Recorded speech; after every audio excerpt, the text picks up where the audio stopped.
Welcome to the Healthier Tech Podcast, the show about building a healthier relationship with modern technology.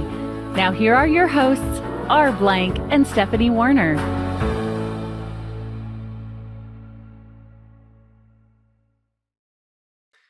Today, Cheryl Meyer joins us to share her inspiring journey overcoming chronic autoimmune disease. Cheryl was a successful solopreneur and, like many of us, neglected her health due to her busy lifestyle, which eventually took a toll on her body. Her conventional doctor could not identify the root cause and advised her to seek mental therapy. However, after extensive research and significant lifestyle changes, she was able to ditch the pain and return to a balanced and healthy life. She lost 65 pounds without dieting and found her superpower in helping others find missing puzzle pieces to wellness. She also wrote 2 award-winning books and a magazine to inspire others to adopt a healthier lifestyle. Welcome to the Healthier Tech Podcast, Cheryl. Thank you so much for inviting me. I love being here. Yeah, we're so excited to have you. Thank you. So there's a lot of questions here, but whenever I hear a story like this, I'm very tempted to ask, how did you lose 65 pounds without dieting? Because I stopped eating all of the, and I call it crap, carbonated, refined, artificial, and processed food, which I had no idea was making me sick. And I started eating, I researched what was organic, what was GMO, what importance was there to eating close to the farm. And I changed everything about my lifestyle, including who my significant other was, because he didn't want to get healthy. Yeah. So I actually got on a. But you lost more than 65 pounds. Yeah, you lost 265 I pounds. I gained a partner who wanted to go on a get well journey with me, and he lost 80 pounds with me. So there's 2 of us in this together. Wow. Wonderful. And he is my perfect partner. He edits my books. He produced my podcasts when I was doing them. He just edited my whole magazine. He's a techie. And so I'm finally letting him write his own book. So I'm trying to get him the time of his own. But we've been busy. Good of you. So yeah, you weren't dieting, but you changed your diet, right? So it's kind of correct. We didn't diet. I don't count calories or points. Can't stand to do that. We just go searching for real food, and we're still foodies, but we're looking for real food, and we do try to eat as close to the farm as we can. Here we have I'm in Los Angeles, we have a fantastic farmers market. Mm-hmm. In Sedona, there's several organic grocers, so I can get really good food in the 2 locations that I eat in. And we buy right from the rancher in Sedona. Here we get to go and get it from the farmers market, but we have great food available, and we both cook. So very little of what we eat is not cooked by ourselves, so that we can control what we're putting in our bodies. Yeah, and as a result, we feel fantastic, both of us. Yeah, when and you eat I'm out, 74 and he's 76. We feel better than we did in our 50s. That's great. Yeah, no, when you eat out, you have no idea what they're adding in, where the ingredients are sourced, what oils they're using, how much of it, how much salt is a big one. Yep. But before we get into the details of your background, there was just, while I was prepping this episode, there was a phrase from Michael Pollan that popped into my head, which was, his basic rules for eating are eat food, and we can discuss what that means, but eat food, not too, mostly plants and not too much. Is that sort of a factor into your approach as well? Yes, I actually am a pagan in how I eat, and I cook. A pagan, and I cook paleo for my husband. A pagan eats more vegetable and less meat. I never eat more than the palm of my hand because I don't need it, but he's an O blood type. He needs more protein. But when we eat, whatever protein we eat, it is high quality protein. So we eat animals that eat what they were put on this earth to eat. Cows have 2 guts. So they eat grass, and they're finished with grass. So we buy high quality beef and bison. Lambs only eat grass. They're easy. I can actually eat that sometimes when I go out. I like pastured pig and pork, and I like it from heritage breeds so that they too are eating mostly vegetables. But no matter how you choose to eat, if you're my client, I want you to eat 70% of what you're eating, all the colors of the rainbow, and I want you to eat them all in the same week, because they get together and they create all kinds of energy that's healthy for your body and good for your brain and your moods. Believe it or not, it can reverse depression. So plant food is crucial to eat from the Farm-acy with an F is what I believe. I love that. That's you touched on a lot of really interesting topics, and can we step back to what can you share with us what motivated you to research and find your own answers to your health issues, and how did this process lead to the creation of your award-winning books? Well, I started researching because I had a conventional doctor that ran 4 rounds of tests and called me and said, "Good news, there's nothing wrong with you." And I went, "That's ludicrous. I can't function." And so my mother had had a very rare disease, and I studied it so that I was as knowledgeable as her doctors in Southern California, which sometimes made them crazy. But I was very involved in her health, and she was supposed to live 3 years and she lived 10. She had something called multiple system atrophy.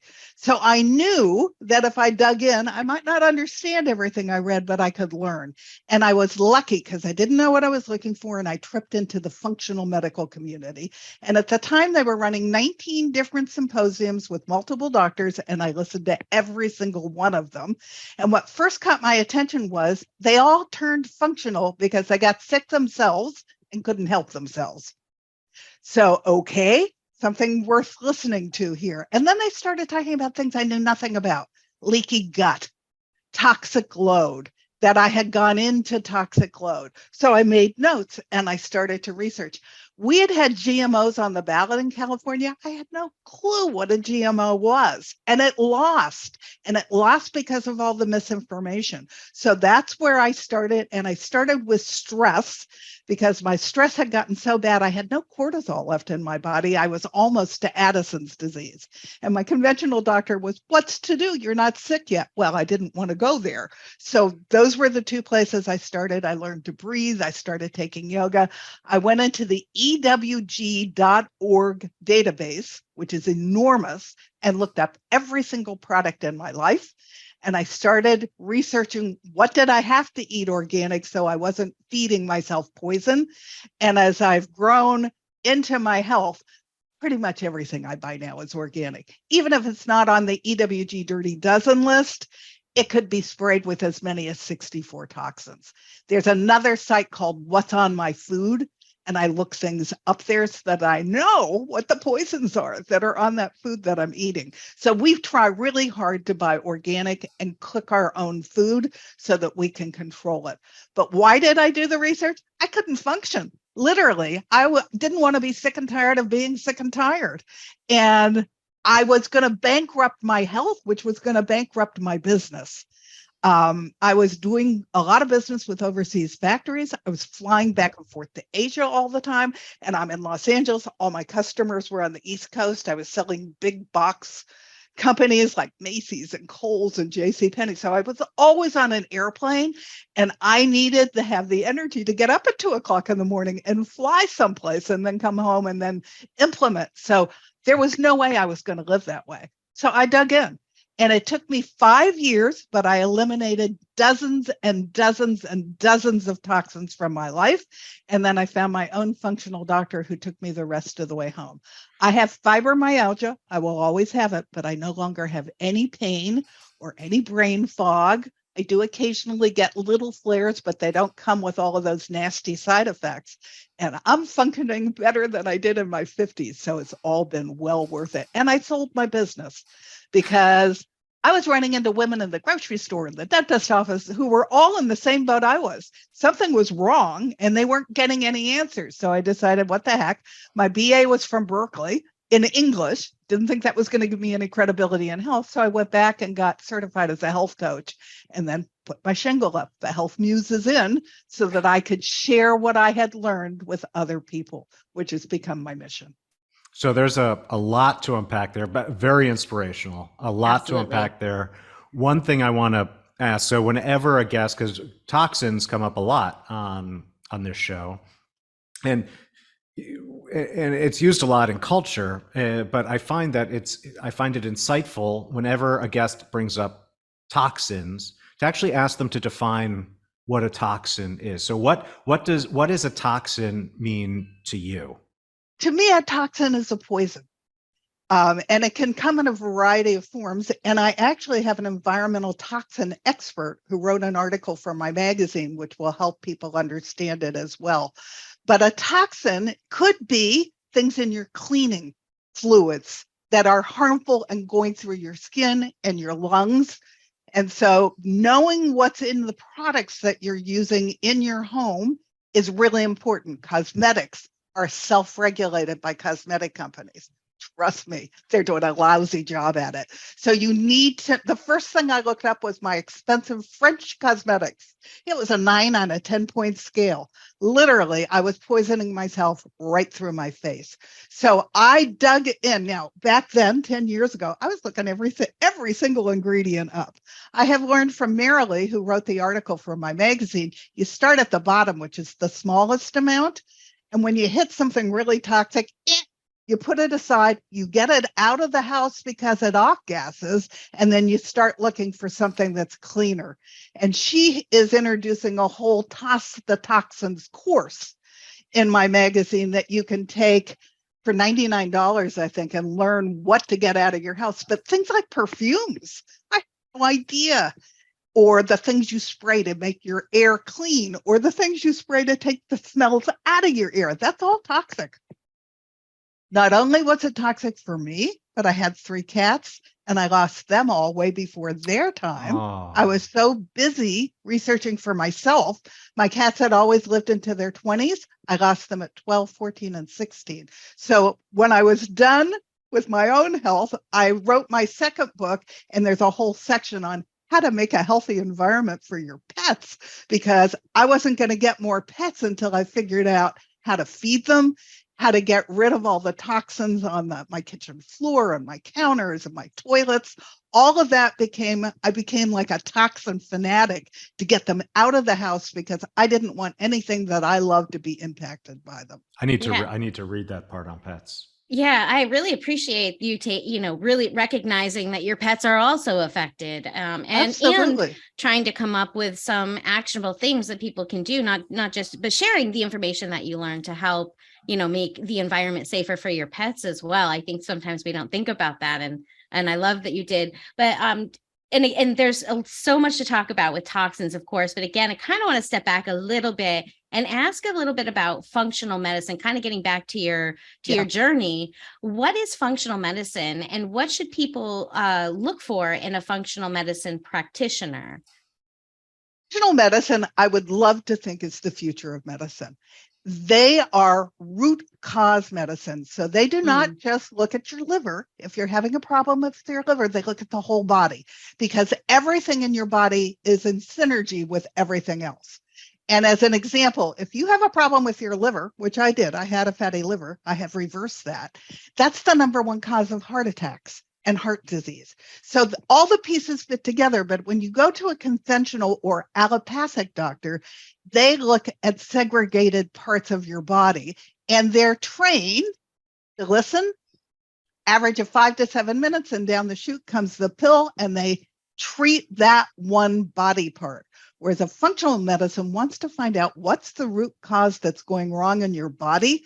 As an example, with autoimmune disease, for a long time, I didn't know what mine was caused because they didn't care. They treated all the same way. It was all treated with lifestyle and with changing how I ate. So she didn't tell me that I had fibromyalgia until fairly recently.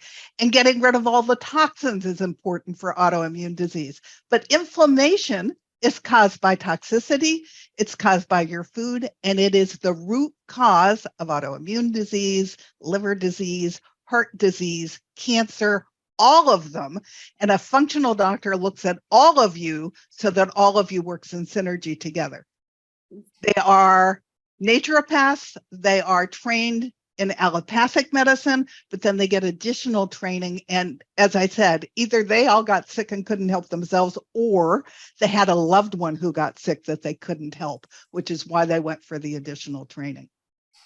My functional doctor has pills, pharmaceuticals in her bailiwick, but she starts with holistic solutions first, which I prefer. And then if I need to take a pharmaceutical, it's with the approach that it's going to only mitigate short term, and I'm going to do whatever lifestyle change I need to do to reverse it so that I can get back off the pharmaceutical. Yeah, I love that. Yeah, that's a great description of what a functional practitioner does. How would we? So I feel like there's a lot of information out there. Do you have any advice for our listeners on how to best find one Yes, and make actually, sure that there's an organization. You go to ifc.org, ifc.org. IFC. Mhm. You put in your zip code, and all of the functional practitioners in your area will pop up. Great. Now, the disadvantage is insurance companies are part of the gig for the pharmaceutical network. And so my doctor was taking insurance, and she's slowly dropping off because they started dictating to her that her appointments had to be 6 minutes. And I spend an average of 40 minutes with her. I research, she researches, we get together, we have a robust conversation, and then we go out and I go find ways to implement to go to the next step. And I'm still searching. I'm constantly searching for my puzzle pieces so that then I can help others with my puzzle pieces. So most of them do not take insurance, and that's an issue. Yes. There is a new thing called concierge medicine where you'll pay so much and then you get access to the doctor, the health coach, the naturopath, whoever is in that office at a reduced rate because they want to practice medicine. They're in it because they're passionate to help people. So you have to, I called every single functional person in Los Angeles when I knew it was time. And till I found that there were only 2 at that point. There are now more, but you have to put in the energy and you got to call, find out if they do root cause medicine, and then ask them what kind of insurance do they take. I take Medicare. She covers that, and Medicare covers me. But you have to ask all the questions, and it is out there. You can't find it, but it is worth it just to get yourself onto holistic approaches to health and to return to wellness, because in the long run, it's going to save you money. So while prepping this episode, I came across an acronym that you use, which I'd never seen before, and that is SAD. Can you explain to our listeners what SAD is? Yep. The SAD is a very sad diet, and it stands for Standard American Diet. It's the diet of processed and fast food that we all eat. It's convenient.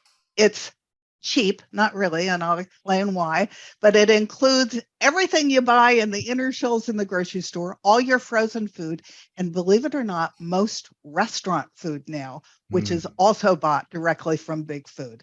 And what it is chemicals that food engineers have made to look, smell, taste, and sound like they're the real thing, but there's nothing real about it. So it's not feeding health to your body. It is loaded with, as I called it, crap, carbonated, refined, artificial, processed stuff that is not helping our health, which is why 88% of us are metabolically unfit from 2 new studies. Can you explain what metabolically unfit means, like the actual definition? You're on the verge of getting a metabolic disease, which is diabetes, autoimmune disease, cancer, one of the diseases that I talked about. And processed food actually increases inflammation in the body, and inflammation becomes one of those metabolic diseases. Now, you say this diet, the SAD diet, seems cheaper, but that's misleading. Right? And so, I'm assuming that when people say it's cheaper, you're talking about $1 per calorie or something like that, but nope, not your. Actually, right off the bat, it's subsidized with our tax dollars to make it cheap. So we're paying for it. It just, we're not feeling the pain of paying for it. Like, so is that like the corn syrup kind of? Like the corn syrup, which is just pure gut rot. Yeah, that's all subsidized. And all our farm animals are eating that stuff too, which is they're eating GMOs, which either have Bt toxin in them, which disrupts your gut, and the gut is the seat of your health, or it's in it, which was proven 2 years ago to cause cancer. Robert Kennedy Jr. won a huge case against Monsanto that proved they'd known for 25 years that Roundup was causing cancer. And they finally proved it because they got all of the discovery. And so that's what a GMO is. It's one of those two things. You don't want that stuff in your body. And all of that is subsidized by our government. And then you have all the costs at the other end, where our health costs are getting so enormous here, we're not going to be able to keep up with it. So you're going to pay for it on one end or the other. So I strongly recommend you own your own health. You start feeding yourself real food so that you stay healthy, because you don't want to go into the hole I went in and then have to claw your way back out. What would you say? So this is, I love the concept and the advice of eating organic and eating healthy and eating this high quality food. What are strategies you could give to our listeners who may not be able to afford to eat the highest quality ingredients, or to go out and find the grass-fed beef? Because in different places in the country, A, it's not as accessible, and B, if it is accessible, it's really expensive. Where can we meet in the middle? What advice would you give? One of the things that I'm encouraging, and I have some experience with it, my stepson bought old dilapidated properties in downtown Indianapolis, and he's converting it to farms. And the kids in the neighborhood are helping him. And then they go on the truck and they sell it out to other areas in the city. If urban areas where we have lower income people have access to real food, that's a beginning. I also think we should be using the land next to sidewalks to grow real food. We need to change our mindset so that everyone has access to real food. School programs should be growing their own food. My stepdaughter has my two grandchildren. They're growing food right at the elementary school, and the kids are all involved in it so that all kids get access to real food. There are solutions. We're just not accepting them. And there's so much money gaslighting us that the standard American diet is a healthy thing for us to eat. And it's on all levels. Everybody's involved in it. Pharmaceutical is involved with it. Big food is involved with it. Health insurance is involved with it. Medical schools are involved with it because they're getting all their funding from those companies. Media is involved with it because they're getting all of their ad dollars from that. We need to change our mindset and get our legislators on board that real food is the importance, because otherwise we're going to lose our whole status in the world because we have no brain power left for our children as they're growing up. So there is actually a committee now meeting that is trying to find solutions to get real food out at all income levels. So I've read, and we've talked on the podcast about this before, about the role that technology is playing in diet, and that can come from a few different perspectives, but in terms of food consumption and weight management. So one example being, blue light, which disrupts melatonin production and circadian rhythms. It also stimulates ghrelin, which makes us hungrier, and decreases leptin, which makes us feel less satisfied. Well, I'm proud of you that you know about those. Yeah. But you combine all of those factors with the less sleep that you're getting. So we have less energy and are hormonally driven to consume more, and often what you would call sad crap. Yep. So what is the role of technology in your recommended approach to diet and lifestyle and a pursuit of health? Well, as I continue to look for my puzzle pieces, I'm having an issue with my lymph system. And I had a dickens of a time finding anything about it. And I finally figured out, because allopathic doctors don't know about it because there's not a pill for it. So I hired a naturopath that fell in love with my first book. The first thing he has us doing here is we're wearing magnets every day to protect us against all the electronic energy coming at us all the time. I sleep with it. I have it on my body at all times because it's important that I'm protected from all of that energy that's floating around us all the time. So that's one of the things.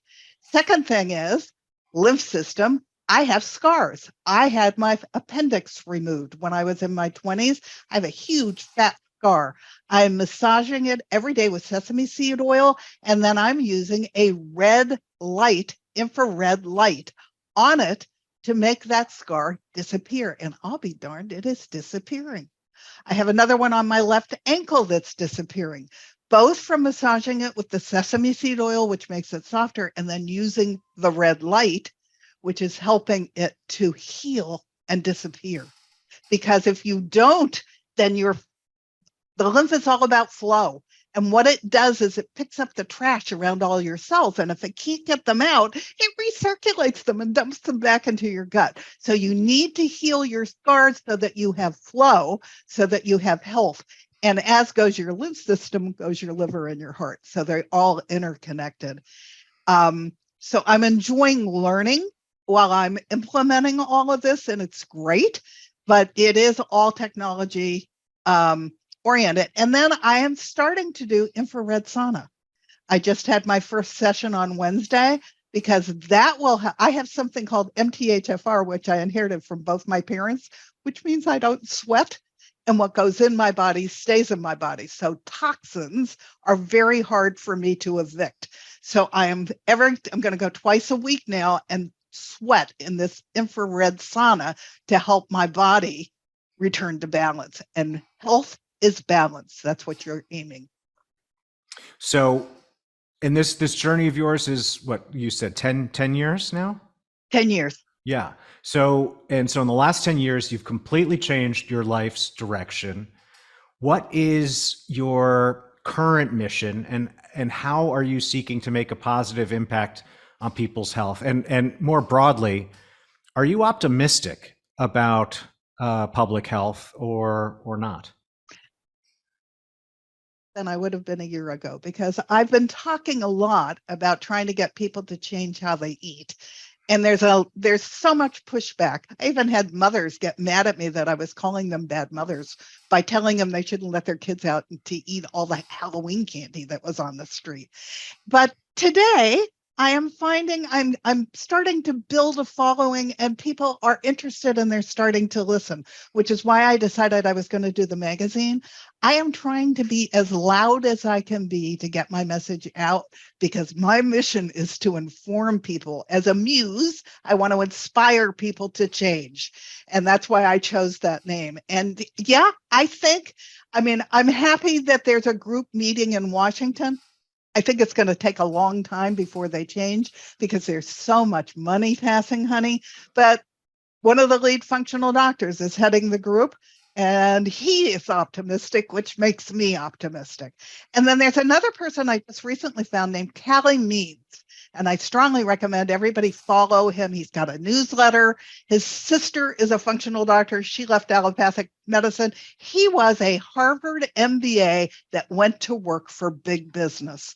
And he saw firsthand from big food all the gaslighting that was going on. And he is becoming increasingly vocal and doing tons of podcasts. And people are paying attention because he's a whistleblower. He saw it firsthand.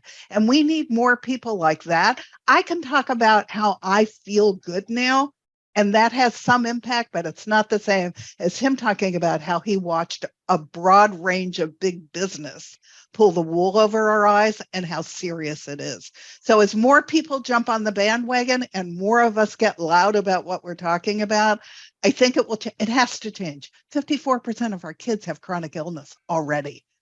And wow, 30% of our kids are overweight, and they just approved Ozempic to be the drug of choice. And the problem with Ozempic is when kids get on it, they can't get off it. There's all kinds of metabolic nasties that happen to the child's body when they try to get off of it. So it's a shot they have to have once a month for life. It's a lifestyle disease. So if we can get the parents to understand, if they change how they feed their kids and they don't put them on Ozempic, they're going to have a much brighter future all the way around. And we're going to have a brighter future as a country. Well, I love the fact that you're optimistic, because I'm not always optimistic. And the energy that you bring is clearly evident. In terms of the mission that you stated to inform and serve as people's muse, I know a couple of the ways. You have 4 books out, 2 of which have won dozens of awards. One is It Feels Good to Feel Good, learn to eliminate toxins, reduce inflammation, and feel great again. And the other is Feeling Good, Living Low Toxin in Community and Everyday Life. And we'll have links to both of those in the show notes. And I understand you have a new magazine also called It Feels Good. It Feels Good to Feel Good. Can you talk about that? It's going to be free in digital form, or you can buy a hard copy. I bought a mailing list of 12,000 naturopaths and functional doctors and spa owners, and I'm hoping they're going to put it in their lobbies so that while people are waiting for appointments, they will pick it up and read it, and they're all going to be a part of what I'm recommending in the magazine so that they'll be interested in having it in their lobby. So 13,000 people are going to get a copy of the magazine digitally, and then you can buy a copy of the magazine in hardback form, not hardback, but in paperback form if you want it. And it will be available in digital form on my website, which is right under construction right now, so that it's real easy to see and utilize and loaded with great information. And it's the same base name as I am. It's Cheryl with a C, M for Mary, healthmuse.com. And then if you want to write to me, I will answer you. And I'm just CherylMHealthMuse@gmail.com. If you buy my book, my first book comes with a workbook because people were like, I can't do all this at once. You don't have to do it all at once. Just start to do it. Start to look things up. Start to eliminate the toxins. Write down what you're going to replace that icky thing with when you run out of it so that you have it at your fingertips. But get it out of the house in a bin in the garage in the meantime so it's not poisoning you every day until you can replace it. I'm trying to come up with solutions that are possible for everybody, because you're going to have to replace it at some point. So replace it with something less toxic. And some of the less toxic things I'm using are a lot less expensive. So it doesn't necessarily have to be a big financial problem for you to change. Certainly eating fruits and vegetables instead of going out to dinner does not need to be more expensive.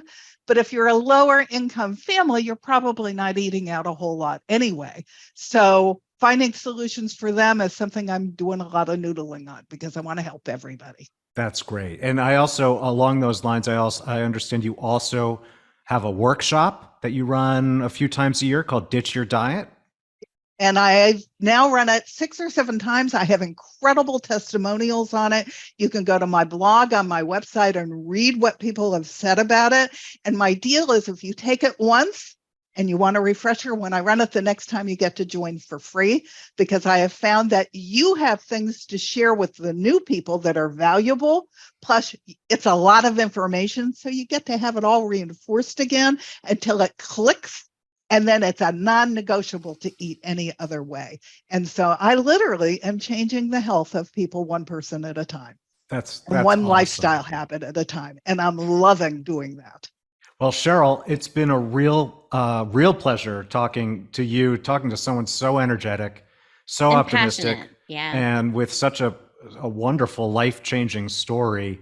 The website that you mentioned is CherylMHealthMuse.com. We'll have that link in the show notes. Is there anything else you would like our listeners to do or to take action or to connect with you? No, everything, when the website, right now, everything is there, but when the website's done, it'll be easy to click so you can buy the books. The second book was How I Live This Way, which my functional doctor asked me to write, because that was the part her people weren't figuring out.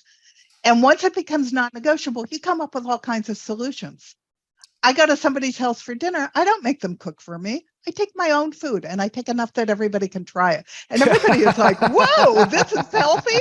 But because I want to be with the people. It has nothing to do with what I put in my body. And so I call and I explain that to the hostess that we're thrilled to come meet and her friends, but not to feel bad. I'm going to bring my own food and they can all try it, because that way then maybe they'll try being healthy next round. Excellent. So there's all kinds of solutions. You just have to decide it's not negotiable any other way. Well, I encourage our listeners to go check out the site and start learning about those solutions. And I imagine it's a lot like what we talk about here. Once you start thinking in these ways, the solutions start just coming to you. What are the easiest changes that you can make that fit your lifestyle? So again, thank you so much for taking the time today to come join us on the Thank you so much Tech for having me. I obviously love to share all of this with you. Yeah. And we love that. Thank you. Thank you so much. Thank you so much for listening to this episode of the Healthier Tech Podcast. Remember to check the show notes for all the links and resources mentioned in the show. Please like and subscribe to the Healthier Tech Podcast on Apple, Spotify, or your podcast platform of choice. Get your free quick start guide to building a healthier relationship with technology and our latest information at healthiertech.co.